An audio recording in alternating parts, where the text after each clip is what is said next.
video vamos a hablar sobre las pautas de autocuidado en los primeros auxilios psicológicos. Si bien es claro que nosotros como personas que otorgamos un servicio de primeros auxilios psicológicos, ¿qué ocurre con nosotros después? Por eso es importante desarrollar estas pautas para poder mejorar nuestra salud. ¿Cuáles son algunos de los riesgos de trabajar en los primeros auxilios psicológicos? Uno de los 5 puntos que hablaremos es que hay un contacto continuado con un dolor extremo o en otras ocasiones desbordantes de las personas afectadas.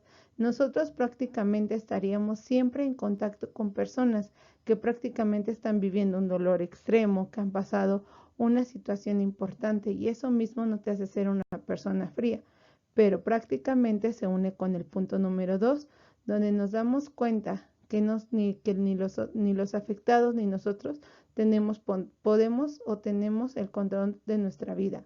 Jamás lo vamos a tener. No nos despertamos pensando que hoy vamos a tener un accidente o que alguien va a morir. Simplemente nos despertamos pensando en todas las actividades que tenemos que hacer. Y eso mismo nos hace darnos cuenta que no tenemos el control. También los primeros auxilios psicológicos nos confrontan con las muertes inesperadas. Esas muertes, porque la muerte prácticamente nunca ha sido planeada. El número 4, el contacto nos hace tomar conciencia, ese contacto que tenemos con estos incidentes críticos, que hay hechos traumáticos que van a marcar la diferencia en nuestra vida. Hay un hecho que a lo mejor tú, como persona que da primeros auxilios psicológicos, puede marcar la diferencia de tu vida y en algunos casos te vas a poder dar cuenta que no todos los hechos traumáticos se pueden reparar al 100%. También es importante tener conciencia de cómo un ser humano puede generar violencia cuando nos pueden pasar incidentes donde una persona fue violentada por otra, y esto mismo puede cambiar nuestro concepto completamente de vida. Estos son algunos de esos riesgos a los que nos podemos enfrentar. Por lo tanto, nosotros podemos ver que el contacto con incidentes críticos puede generar dos cosas en nuestra vida. El primer punto que puede generar es que nuestra visión sobre la vida sea más realista y también más dura, porque podemos observar que a nuestro alrededor pueden ocurrir accidentes, desastres, etcétera, y no es una vida tal cual de color de rosa. Y eso mismo nos hace desarrollar que no tenemos una confianza completamente de nuestra vida y que la vida no va a ser tan tranquila como el mundo la pinta. Y el otro contacto, lo que puede generar un incidente crítico en tu vida, es que al trabajar con personas que viven con dolor, eso mismo va a provocar un desgaste que esto puede llevar a desarrollar un síndrome que se llama síndrome de desgaste por empatía. Si bien es cierto, la empatía para las personas que están viviendo el incidente crítico es buena, porque nos estamos poniendo en los zapatos del otro, cómo se están sintiendo, estamos tratando de sentir ese dolor, pero para los proveedores de primeros auxilios psicológicos puede desarrollar un desgaste y es una consecuencia este síndrome por el residuo emocional de tratar con las personas por lo que están pasando o por esas situaciones de trauma.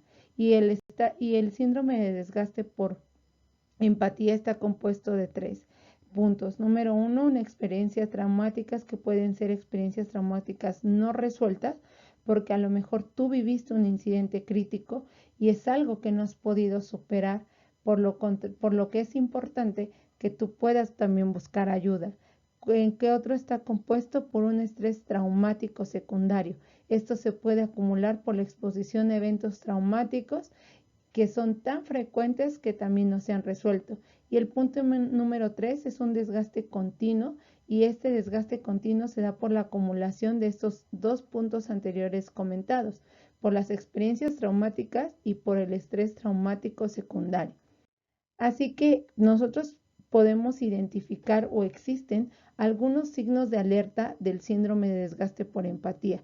El primero son físicos, donde podemos sentir fatiga, dolores musculares, malestares gastrointestinales o problemas para dormir. Otro de los signos del síndrome de desgaste por empatía también pueden ser psicológicos, donde las personas pueden desarrollar los proveedores de primeros auxilios, irritabilidad, mal humor, agresividad, ansiedad o frustración.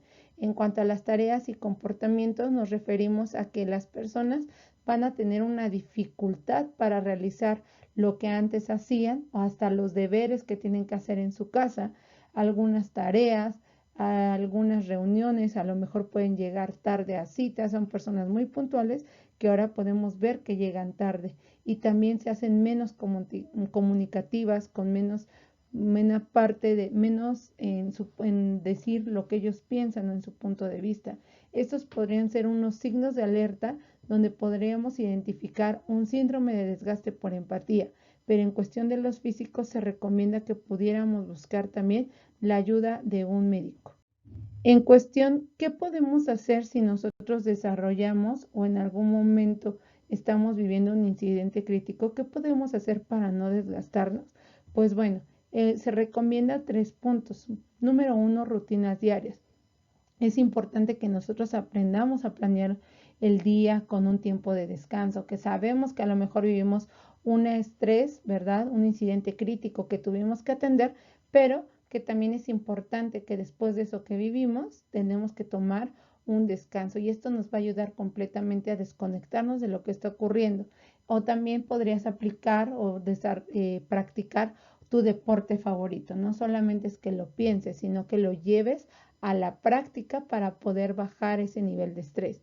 Lo segundo que se te recomienda es una técnica de relajación que puede ser una respiración diafragmática, la parte de la meditación y también tener un tiempo para ese hobby que tanto te gusta o esa actividad que te apasiona, que le dediques un tiempo y que la realices. Y cuando se apliquen las técnicas de relajación, pues hay que tener presente que no hay que hacerlas tan deprisa como es una rutina más, no, sino es dedicar tiempo para sentirnos tranquilos. Y otra parte que se recomienda es que podamos salir a caminar 30 minutos al sol, porque eso puede y ayuda a potenciar las endorfinas. Lo último son las técnicas de autocuidado. En estas técnicas de autocuidado estamos hablando principalmente en la parte de la ventilación. Esta ventilación es que nosotros podamos hablar con otras personas, principalmente personas que se dedican a los primeros auxilios psicológicos, lo que ocurrió, cómo nos sentimos. De preferencia, no le comentes nada a tu familia de lo que pasó, de lo que ocurrió, porque ellos no se dedican a esto, no tienen las mismas herramientas que tú y no están siendo capacitados en esta área. También la otra es la descompresión y es una fase que te va a ayudar, esta técnica te va a ayudar a que te puedas dar cuenta que la vida, que hay una fase del dolor y que esa fase también incluye que hay un momento que voy a tener que cambiar a mi vida normal. Ya vi un incidente crítico, pero tengo que volver a regresar a mis rutinas, a lo que estoy viviendo, a lo que es mi día. Entonces yo ya apliqué primeros auxilios psicológicos, regreso a mi casa, tomo un baño, ceno, pero mi vida tiene que continuar como antes de que ocurriera este incidente crítico que atendí. Y por último, son unas técnicas grupales, que es la parte del diffusing. En esta parte del diffusing es una técnica informal que se trabaja en grupo, donde nos ayuda prácticamente a que las personas que brindaron primeros auxilios psicológicos puedan decir lo que ocurrió, cómo se sintieron, qué pasó, ¿verdad? No es algo que va a ayudar en el momento, sino que es, pero traer un buen resultado. Y el último que tenemos el debriefing, donde es una técnica más formal, donde la persona, el grupo de personas que pueden entrar, ya se ponen reglas establecidas, completamente claras, y una vez iniciada la sesión, la persona ya no va a poder salir. Si es que se llegara a sentir mal o incómoda, otra persona que está capacitada para dar esta técnica saldrá con ella y los demás podrán comentar. ¿Cómo lo van a comentar? Se trabaja esta técnica en 3 momentos. Número 1, en hechos, solamente la persona hablará los hechos que ocurrieron, por ejemplo, me desperté, me bañé, etcétera, y después hablará de los pensamientos, me desperté, me bañé, pero me sentía muy tranquila, no estaba pensando absolutamente nada y después dirá sus sentimientos. Eso mismo le ayudará a reconocer prácticamente lo que vivió y lo que ocurrió y qué fue lo que sintió al vivir ese incidente crítico. Pues bueno, espero que esta presentación les ayude y este video para poder autocuidarnos después de llevar a cabo primeros auxilios psicológicos. Gracias.